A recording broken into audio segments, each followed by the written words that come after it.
Hey, c'est tout le monde, c'est Thomas. Aujourd'hui, on se retrouve pour une nouvelle vidéo où j'avais envie de vous parler de la différence entre le JPEG et le RAW. Salut, je m'appelle Thomas Doucet, je suis photographe et vidéaste d'aventure et aujourd'hui, je t'invite dans une nouvelle aventure sur ma chaîne YouTube.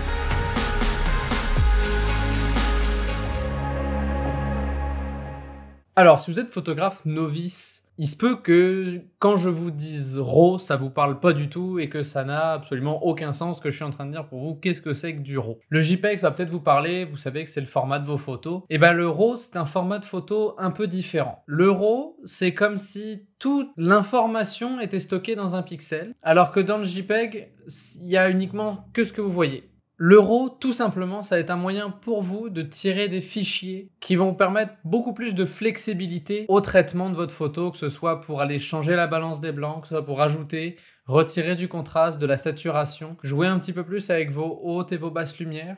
Ça peut être quelque chose qui va vous permettre de traiter votre photo avec beaucoup plus de latitude. Quand vous shootez en JPEG, la chose qui sort, c'est vraiment ce que vous voyez. Le pixel n'a pas tant d'informations que ça, et c'est presque ce que tu vois, c'est ce que tu as. Et en plus de ça, l'appareil photo va mettre un filtre, et ça, les profils de couleurs, paysage, portrait, neutre et haut. Alors que en RAW, ce qui est intéressant, c'est que votre pixel va garder absolument toute l'information qu'il va recevoir, et une fois que vous allez traiter la photo, il va pouvoir vous laisser justement cette latitude là pour pouvoir traiter votre photo et faire les modifications que vous voulez dessus. En plus de ça, il n'est pas assujetti aux différents profils de couleurs et du coup ça fait que votre fichier va peut-être paraître moins beau au départ. Ça va être à vous derrière votre ordinateur de le rendre encore plus beau. Certains vont se dire oui mais pourquoi shooter en RAW si jamais la photo est moins belle, il y a de moins belles couleurs, il y a moins de contraste. Avec un JPEG, vous n'allez pas pouvoir donner le look que vous voulez à votre photo. En appliquant ce filtre, l'appareil photo supprime une partie de l'information et vous impose que votre fichier ressemble à ça. Mais avec le RAW, littéralement, vous prenez l'image directe du capteur. Vous avez toute l'information. Dans le domaine professionnel, on shoot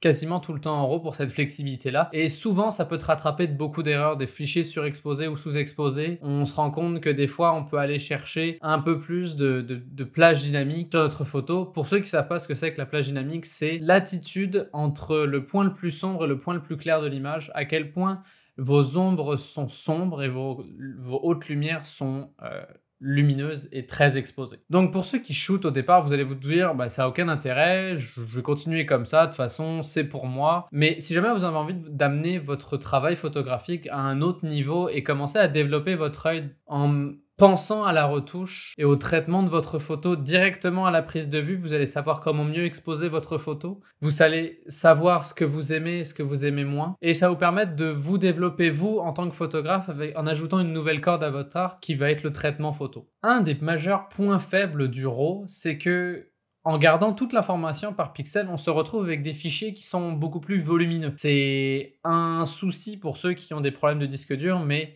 dépendant de votre boîtier, la taille du RAW reste très gérable par rapport à des fichiers vidéo. Donc oui, ça prend plus de place, mais la contrepartie, c'est que vous avez un fichier beaucoup plus flexible, beaucoup plus polyvalent et qui vous permettent de vous développer en tant que photographe. Et voilà, c'est tout pour cette vidéo, très simple, très courte. J'espère vous avoir convaincu à shooter en RAW et si c'est pas le cas, dites-moi en commentaire pourquoi vous n'êtes toujours pas convaincu et je serais curieux de savoir vos avis. Sur ce, je vous dis abonnez-vous, likez cette vidéo et on se retrouve la semaine prochaine. En attendant, faites de bonnes photos, faites de bonnes vidéos et à la prochaine. Ciao tout le monde.